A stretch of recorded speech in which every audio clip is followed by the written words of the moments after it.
It's so important because everybody just wants to be comfortable. Everybody wants to sit on the couch. I don't want to go outside, it's cold. I don't want to do this, it's hot. Like, you've got to do things that you don't want to do because you show your body that your mind is the boss. Your mind is telling your body what to do, and then you have control. That you can't just wait for things to get perfect. You just go out and do stuff. Most men live lives of quiet desperation.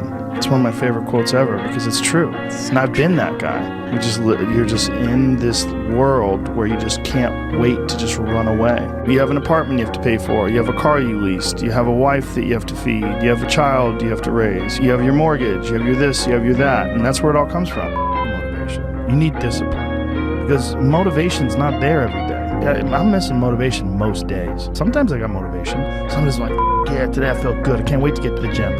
But a lot of days, like, gotta get to the gym. And then once I get going, then I feel great. And I feel great when it's over.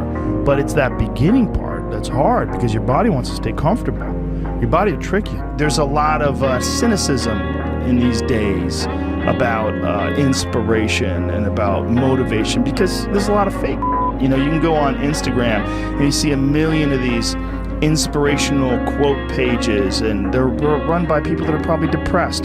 You know, you see a lot of people that are, talking about how to get ahead in life, but they're not really doing anything themselves. So there's a lot of cynicism involved in that. Over time, I've learned that these people, you're not gonna fix them. I used to want to fix them when I was young. I used to want to go, hey man, I see what you're doing. Like, dude, don't do that anymore. Listen, just do this and stop doing that and start doing this. And if you just work towards this, you could be successful. And then a week later, the guy's doing the same. You're like, okay, I'm wasting a significant amount of my energy on someone who doesn't want to waste any of their energy on themselves.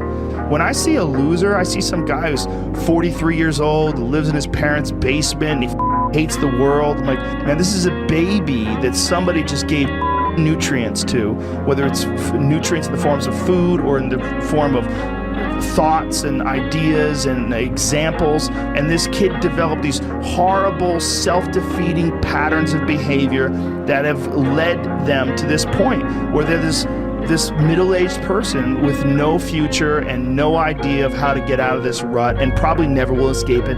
This is the world that we live in today. The dumb that I've done or the bad mistakes that I've made, they've taught me.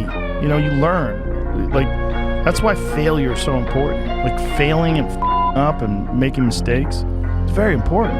That's how you learn. That's how the bad feeling that you get from something that you shouldn't have done or wish you didn't do or wish you did better, like especially failing at something where you half-assed it and you just feel like a loser, like that just teaches you. It teaches you to get your... The opportunity takes place usually when you're young and you don't have any responsibility. That's when you have your options. Well, your options are severely limited the more you gather responsibilities.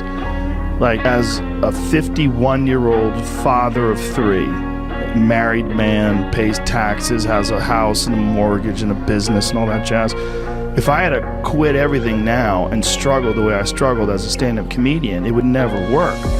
But the only way I could be this person now is if I took that chance when I was 21, when I was dead broke and had my cars repossessed and all that stuff.